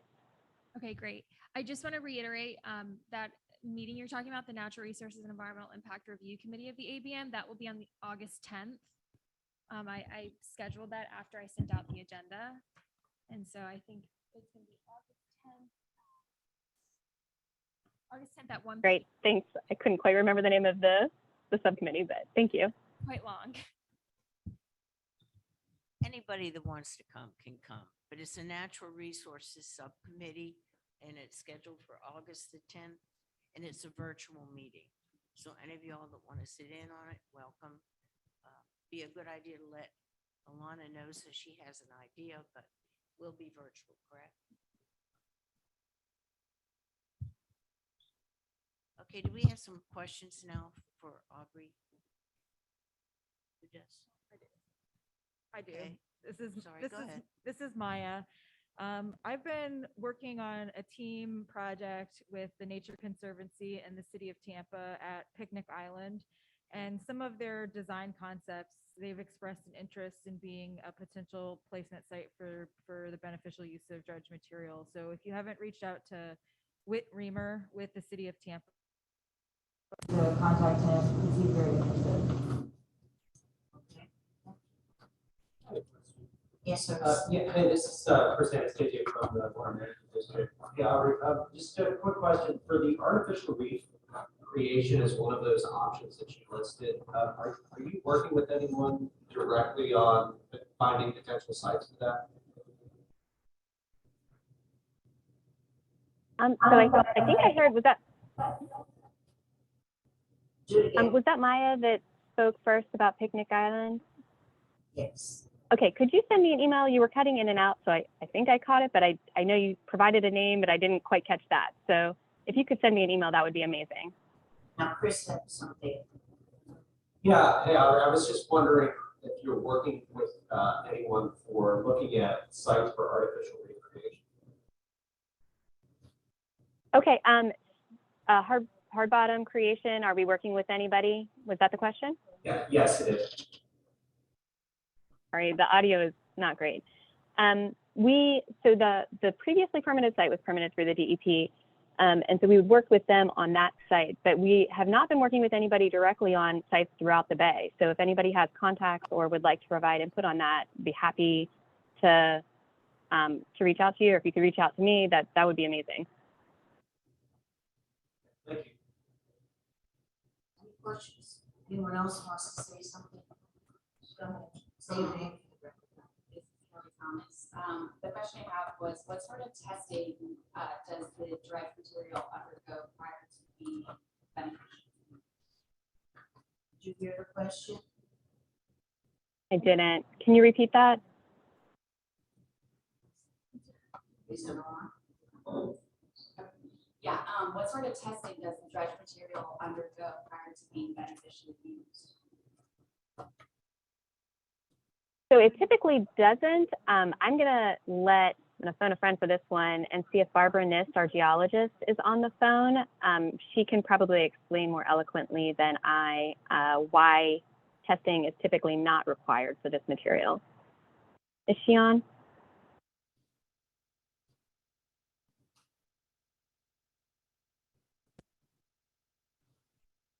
So I had to unmute me. Yes, I am on. Good morning. So the question is why we would not test for chemicals? Is that the question? Basically, Can you hear me? prior to Can you hear me? prior to putting the material somewhere else, is there any review of it? Oh, I cannot hear it very well. It's very faint. Let me put my okay. Can you try again? So the question is what testing or is there any testing required for the materials before it's placed in a beneficial? So no, in this case, no, because it's in situ material which never came in contact with human activities, marine activities. It's pristine and it's pristine material. The only testing we do is how much silt it has. It's like geotechnical, it's grain size analysis. And then we look if there's rock, shell, more of the composition, but not of the chemicals. That's not necessary. Did this answer the question? Okay, she's shaking her head, so I guess that means yes. Do we have any other questions regarding this issue? Anybody here? Well, keep us plugged in as to what you're doing, because this is a really important issue. I remember at the last meeting, there was a lady asking for some of the dredge material, and I'm sure when others become aware of this, there are going to be more requests. Going to move on again. Yes, and is that a question? No, I was just gonna follow up on that question or that comment. Please reach out earlier than later if you know of a need for dredge material, so that we can get this coordination going with it. As I mentioned, it's kind of a tight time frame, so I'm looking forward to any stakeholder partnerships that we can have for this. So thank you. Thank you very much, and we'll look forward to hearing an update as you proceed then, and keep that August 10th date on your calendar. We're going to do something a little bit different today, and hopefully we can encourage this more and more with this group. But I asked Alana, with all of you on virtual and those of you who have come today, we have a total of 65 different participants, which I think is wonderful, particularly when you look at the spectrum of individuals and agencies and organizations that are represented right here that care about our environment and care about the future of the Tampa Bay region. So today, just as we'd like to have a brief discussion with all of you, and please don't be shy. We want to know what you are concerned about. If there are any issues that you would like to bring to fore today, just briefly taking up some of our other time. And then in future agendas, we're going to be considering putting a part on our agenda where each of you will be asked, if you wish, to share a few minutes of what is of concern to the group that you represent. Because the whole idea of this agency is to put the collective brains and talents and resources together so that we can work together and make good things happen. So that's what I'm asking you today. to be thinking about for future meetings, because what you think and what your organization is concerned about is of interest to every single person here. And of course, to the regional, Tampa Bay Regional Council. So please be thinking about that. Right now, I'd like to just open up a few minutes to see if any of you have something that you'd like to bring to fore, that you'd like to update us to what you think is what's important to you, to your group. What do you think the rest of us should be aware of? Go ahead and identify, because some of you can't be seen. Say your name and the group you represent. Go ahead. Hi, is this on? Am I on? Yes, make sure your mic's on. T. Stevens with the Tampa Bay Sierra Club. We're concerned with the Pure project the City of Tampa is proposing. Pure project is to use the wastewater. We use the wastewater in a beneficial, quote unquote, means. Right now, over 50 million gallons a day go into the bay, which provides fresh water, which is good perhaps, but it also provides nutrients and contaminants. So one of the concerns and one of the things I think needs more, we need more information on. Decisions are being made without the background of information. I think more information needs to be, research has to be done in the effects of, if you stop putting this wastewater in the bay, would that have a negative effect because of less fresh water, a positive effect because of less what is it? And what about the solutions that they're looking at? They're looking at putting it in the river, putting other solutions. What effects would they have on the bay? So I guess I'd love to share with the group what's going on with Pure, what the city's thinking of those alternatives, some of the questions that we have, and maybe get some proposals on how we could get some work going to answer some of the outstanding questions, because the city is not really answering all the questions that are out there. Okay. I think that's, does anyone else want to contribute to that at this time? And we can also schedule this for discussion, both in our resources committee and at the whole group. But does anyone else have something you want to say, Woody? Well, sure. And this isn't a challenge that's unique to Tampa. All cities that are contributing surface water to treated wastewater to the bay have a timeline in which they have to stop putting surface or wastewater to the bay. So every city is looking for the best possible solution, including things like deep well injection, expanding reclaim use. Some are way more costly and frankly have more questions than others, I think. So I think it's a good thing, but the timeline is short. Our city is working on, I think, a 5-year timeline to have a solution.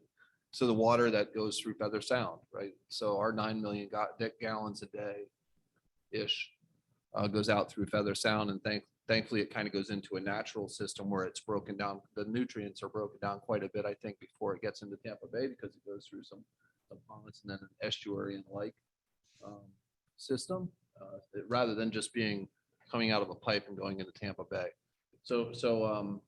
But yeah, it's not unique to Tampa, and it's an important conversation, but it's one that's on a fast track because the state said, here's your deadline.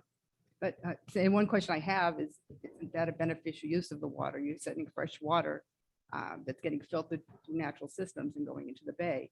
Maybe that is a beneficial use. What's wrong with that? So well, I think that's part of the question. I don't have an answer. That's my question. I don't know or an answer. So I'd like to, maybe there's some experts here that can weigh in on that. And maybe if there's some modeling or something that could be done to look at that. It could maybe enlighten all of us. So we've, at the Tampa Bay Estuary Program through the Tampa Bay Nitrogen Management Consortium, we have looked at some of these things, and periodically what we do is assess like freshwater inflows to the bay. I think we're due for a more holistic look at freshwater inflows to the bay, but we have taken the ambient water quality monitoring data and done some preliminary assessments on salinity trends.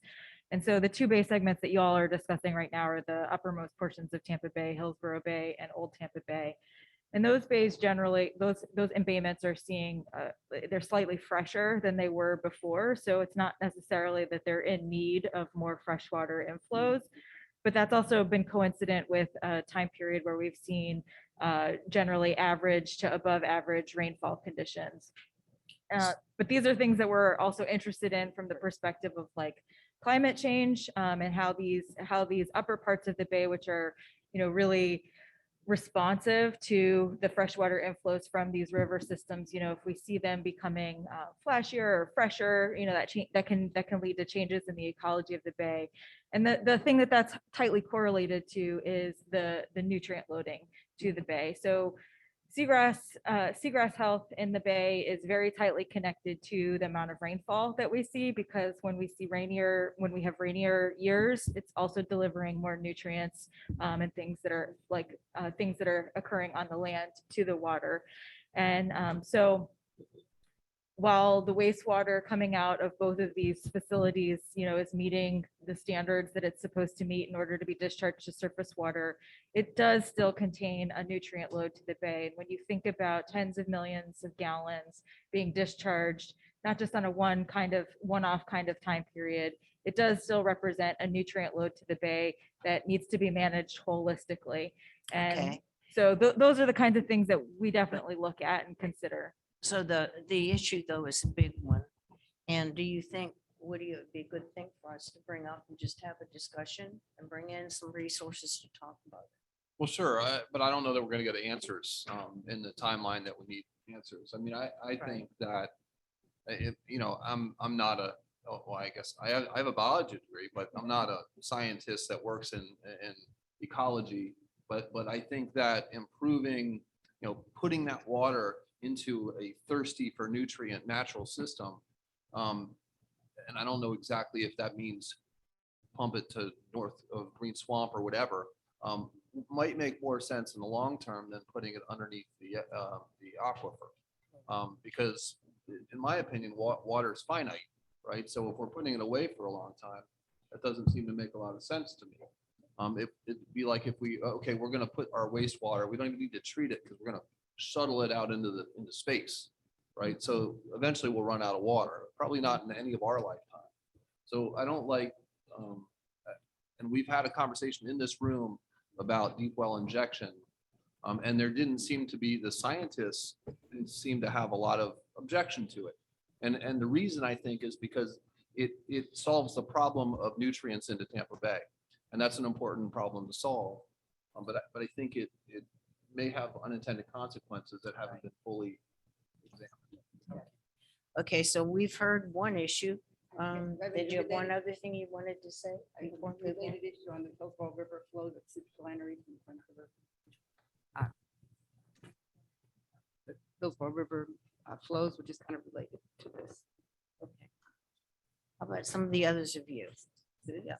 Yes, this is Sid Flannery. That sounded like a handoff from Nancy Stevens. I'm with Friends of the River. Can I address something now? All right, go ahead. Okay. Well, thank you. I'm here today representing Friends of the River. That's the Hillsborough River. And what I'll be talking about is an update on the minimum flows in Lower Hillsborough River, which also has relevance to the Pure project. As many of you know, I'm a retired chief environmental scientist from the Southwest Florida Water Management District, also known as the district, where I worked for almost 30 years on freshwater inflows to estuaries and worked extensively on the Lower Hillsborough River. The Lower Hillsborough has long been a highly modified river.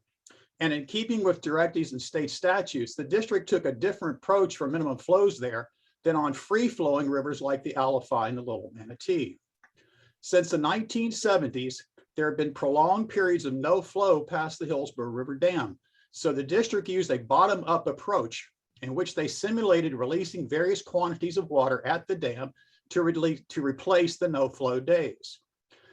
The study that was published in 2006 by the district analyzed quite a bit of water quality and biological data for the Lower Hillsborough River. But the minimum flows were ultimately based on salinity modeling of the river, with the volume of water less than 5 parts per thousand salinity being the parameter that ultimately determined the minimum flows. An important factor was it was known that upstream diversions of water from Sulphur Springs would provide a substantial proportion of the minimum flows. And for those who don't know, Sulphur Springs flows to the Lower Hills River about 2 miles downstream from the dam. The minimum flows that were adopted for the Lower Hillsborough in 2007 were 20 CFS for the months July to March and 24 CFS for the critical springtime months of April to June. But the minimum flows were expressed as freshwater equivalents, meaning that the salinity modeling, based on salinity modeling, the minimum flows should equal the effect of releasing 20 or 24 CFS of fresh water at the base of the dam. Results were also shown that if diversions from Sulphur Springs were used to provide part of the minimum flows, the total minimum flow rate should be 3 CFS higher at 23 and 27 CFS rather than 20 and 24 CFS. And you're giving us a lot of good information, but we're not going to remember it all. What I want to suggest is that you be willing to participate in some type of a discussion that we have here on these issues, and we can actually get this data so that we can understand it and be supportive of everything that you're doing. Because 2007 that you did these first measurements? That Swiftman adopted the rule. Yeah, well, it may be germane to update everybody on what's going on now, because I'm sure the pressures are different. Well, yes, in approximately 3 minutes, I could give you an overview of the subject and we could come back. One of the summary points of what I'm going to say is that the minimum flows through the Lower Hillsborough River need to be reevaluated. And that has been recommended by the citizens groups. Okay. Secondly, so I could continue for 3 minutes or come back in September and give you, a 10-minute presentation, whatever you like. That would be great. Yeah, Sid, I've been talking with Nancy about you guys giving a longer, more in-depth presentation at the September meeting. That way we have some time for the rest of our members in this discussion. But thank you so much for all of your comments. Yeah, that's a good suggestion. And in that regard, the possible use of the pure water, which Nancy referred to, the considerations for using that in the minimum flows could be discussed along with the pure project. Okay. Okay, good deal. Thank you. Thank you, sir. Really appreciate that. Okay, with some other ideas. What are some of the others of you in this room concerned about? How about Audubon? What are you working on? Where is the Audubon person? So I'm going to ask you in. So I was just going to say that one of a big concern, of course, is the protection of environmental lands. And that's something that we've all been working on. And I just want to point out that 2 of our local counties have on the November ballot referendum that would allow the counties to tax their members the way some of our counties are already doing. And this is Polk and Pasco counties are going to have their citizens vote to tax their community in order to purchase environmental lands. And I think this is just super important, particularly with regard to things like in Polk County, the protection of the green swamp, the wildlife corridors that connect to protected lands in Hillsborough County and so on and so forth. And up in Pasco County, just very, very important natural Yes, areas and areas that by working with groups and agencies like the Water Management District, significant portions can be restored. And this is just really important, I think, in terms of the giant developmental pressures that we are feeling, particularly in our region of the world, because it's for these lands, it's now or never. And so I'm really, really hoping that the citizens do support this. I think outreach to inform the citizens of the value that these lands provide. You may remember that ABM and the Tampa Bay Regional Planning Council, as well as Hillsborough County, have done economic assessments of the environmental lands that have been preserved. What do these lands provide us in terms of what we would have to spend otherwise to provide clean air and water and multiple important factors that the protection of these environmental lands, not to mention ecotourism and the way that they affect the community's environmental health and quality of life.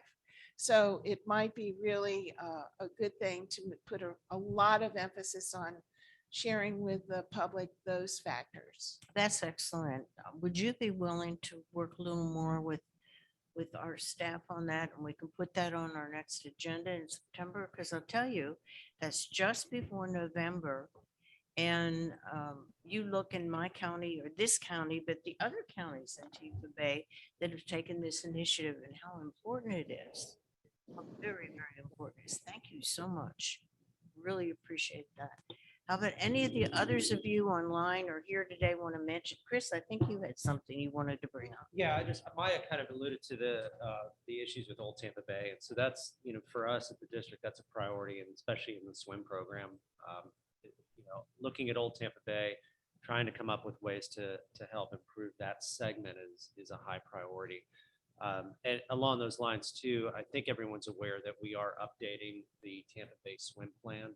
So we're in the process of doing that now. We've had several stakeholder workshops. We're getting geared up, and I don't have the exact calendar in front of me. I think Lizanne Garcia is online. She may have it in front of her, but we do have plans to move to the public meetings coming up.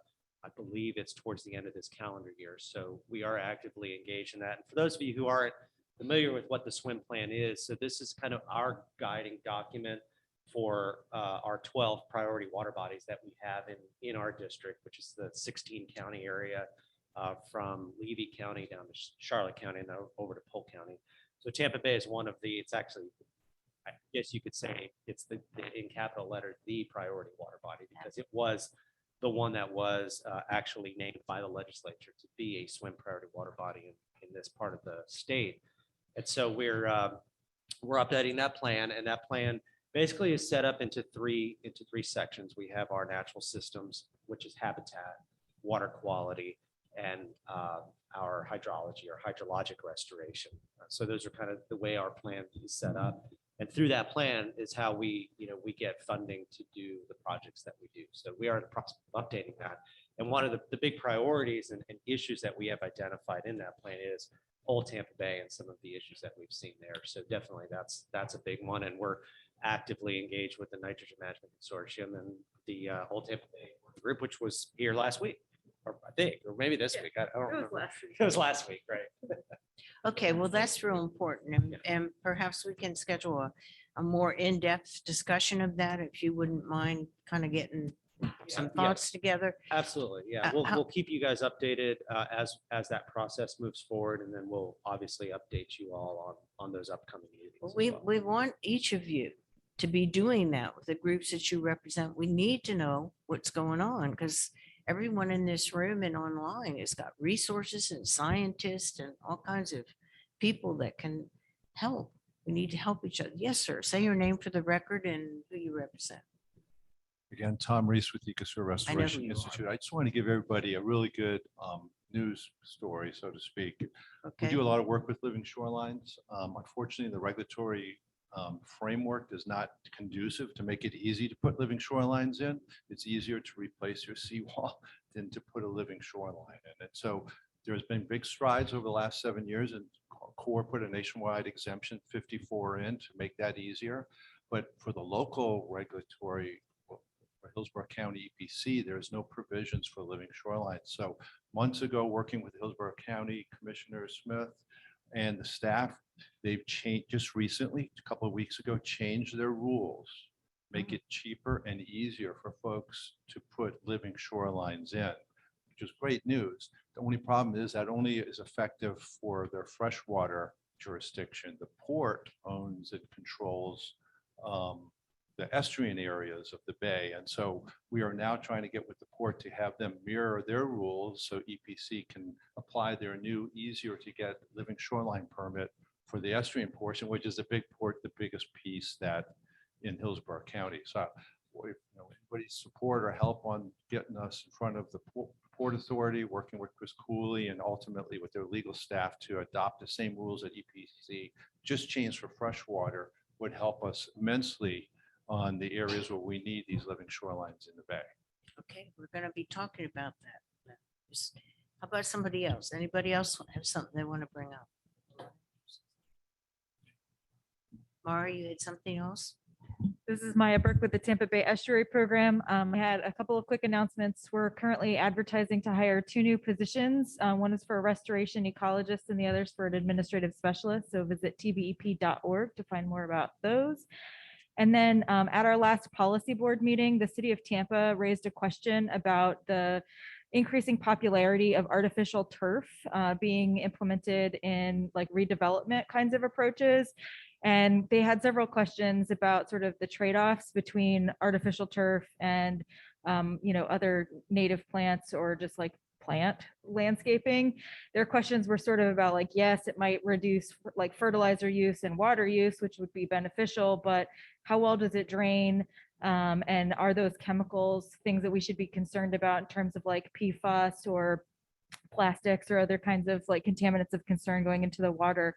And so the question was whether or not anyone's aware of research on that subject, or if any other local municipalities have dealt with this in their land development regulations, because I guess we're kind of hearing that it's a trend, not just in the city of Tampa, but also St. Pete, Largo, all over the place. So just throw that out there as a question, if y'all had any resources on that.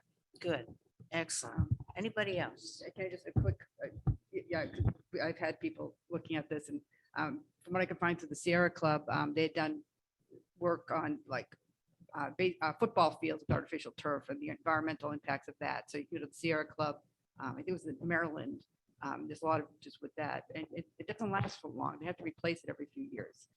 So there's all that waste as well. So that's an additional impact. But yeah, that's a different, sort of a slightly different scenario. So it's not really the answer, but it gives at least some background information.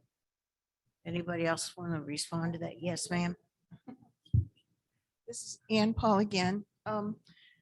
So one of the things that's come up as an issue with regard to bird life recently is the problem with rat poisons on owls. And this really affected particularly a family of owls in Felipe Park.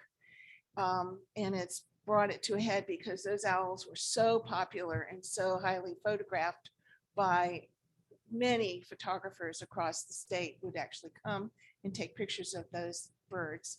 So what's come out is that there is a real problem with the kind of anticoagulant rodenticide, and where it's used and the rats get sick from it, and then the owls eat them and the owls die. So I think this is something that really needs to be discussed across a broader landscape than just the park and parts of Safety Harbor. So I just want to bring that up. We're also dealing with it in the city of St. Petersburg, and many of the municipalities actually give out these rodenticides. And so for folks that work in cities where these are still being distributed at no cost to your local residents, I think it's a worthwhile policy to re-examine and see if there's an alternative approach to managing rat populations in urban centers. Okay, we put that on our list, Nancy.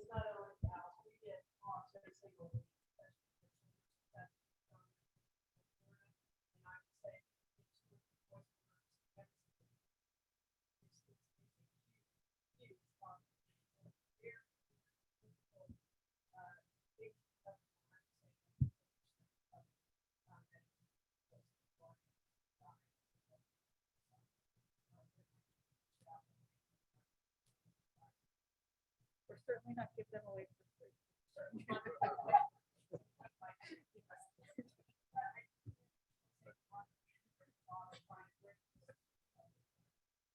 Okay, anybody else?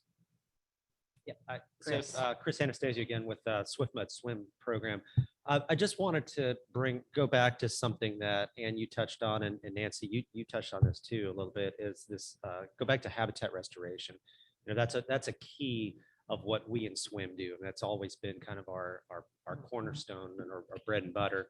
And for those of you who aren't familiar or haven't looked at recently, the Habitat Master Plan that the Estuary Program completed was co-funded by the district and others. It's a phenomenal tool, but it only takes us so far. So what the master plan has done, and we're using that as a really important tool to help build and identify potential projects in our swim plan. But it is a tool that I think this group could really benefit from in terms of identifying those potential restoration opportunities, because as we all know, they're becoming more few and far between, especially in the coastal areas. And so one of the things that we've looked at is we've taken that master plan and we're starting to look up into the watersheds. So there's opportunities that perhaps are not being looked at because they're more distal from the bay itself. And one example of that potentially is undisturbed mine lands that Mosaic has, because we know that they're sort of on a timeline to move out of the watershed. So there's potential opportunities there for lands, not from a regulatory standpoint, but lands that perhaps haven't been mined or were mined prior to the implementation of a lot of the regulations that could be great opportunities to do some habitat restoration. So it's something that I think we need to work on as a group collectively, because I don't think one agency or one organization is going to champion that. But together, I think we might be able to look into some of those potential opportunities. The other thing too, I just wanted to mention, which is an issue for us, is looking at some of the old restoration projects, stuff that was done 20, 30 years ago. So now we have some projects that were done back in the 80s. And so we've undergone an effort. We've created a geodatabase for projects that the district was involved in to look at these projects and assess them. So we do have an online tool. It's a Survey 123 app that we've got staff going out now for over a year and built this geodatabase in order to look at some of these old projects. And some of the results are really telling, in terms of have they been maintained? Are they being watched after? Some of them have, some of them haven't. So I think there's a lot of lessons learned. I'm sure we're happy to share that with this group as we start to kind of piece together our lessons learned, to share that with everyone, because it's really important. We go out and we do these restoration projects, but 20 years on, how do they look? Are they still looking good, or did they kind of get forgotten? So I think that's kind of an issue across the board that we need to look at, is what's that long-term, in perpetuity of these habitats. Excellent.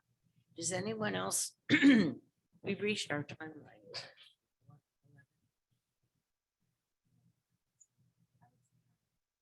Does anyone else, anybody online want to add something regarding what you're doing or some of the discussion that's taken place?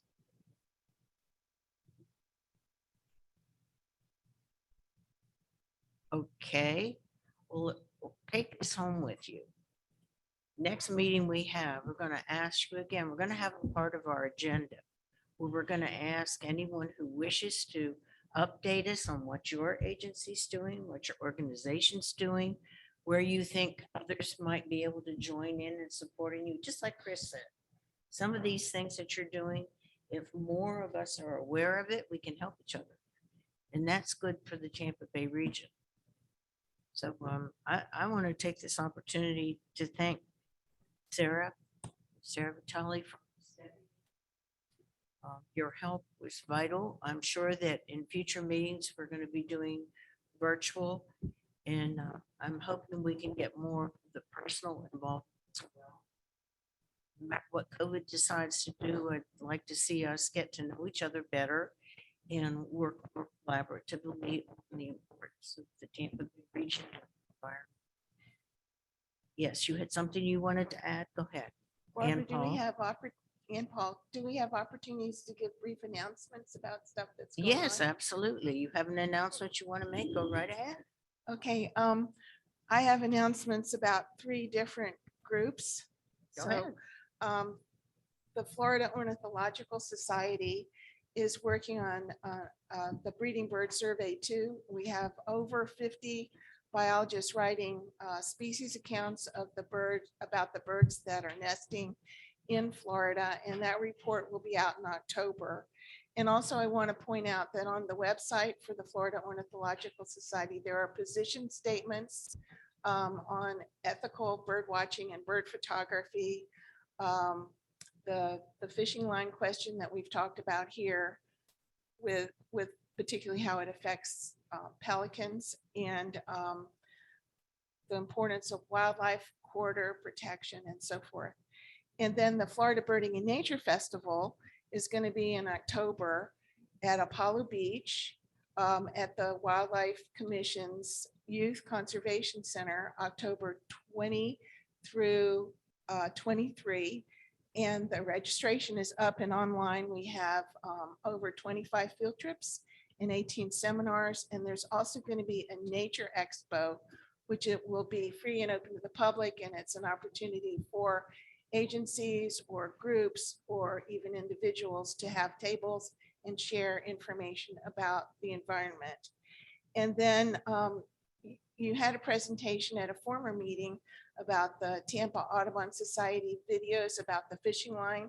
Well, we've produced another video, a short informational video about the damage that the filleted bones and carcasses of the fish, when those get fed to wildlife, what that does to the birds. It's mostly deadly.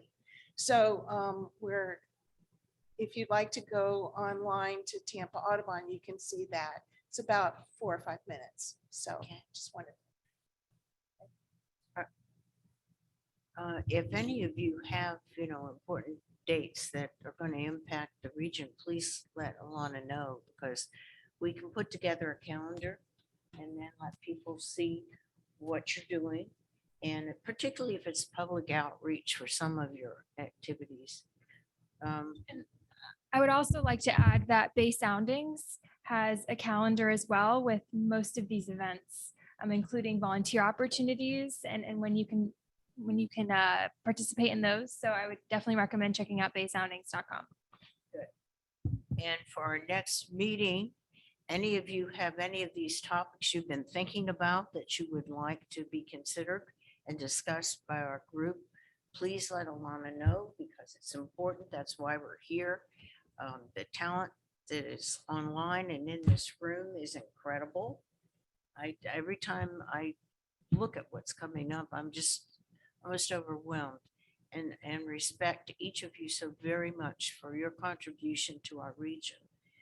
Our next meeting date is going to be July 14th. Please put it on your calendar. That's our Legislative Review Committee, because they're trying to get updated before the next legislative session. So we have some input as to what in the world they're talking about. Our regular meeting, of course, is going to be September.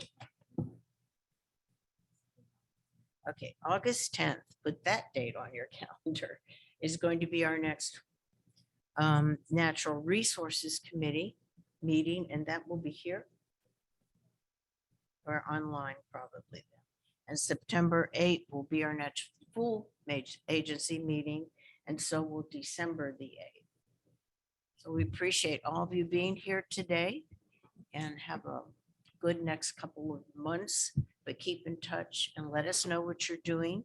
And at our next meeting, please anticipate an opportunity to share, even if it's just for 2 minutes, what you guys are doing, so that we all know and can be supportive. And thank you all for being here today. This meeting is adjourned. Get your Raptor postcard. There you go.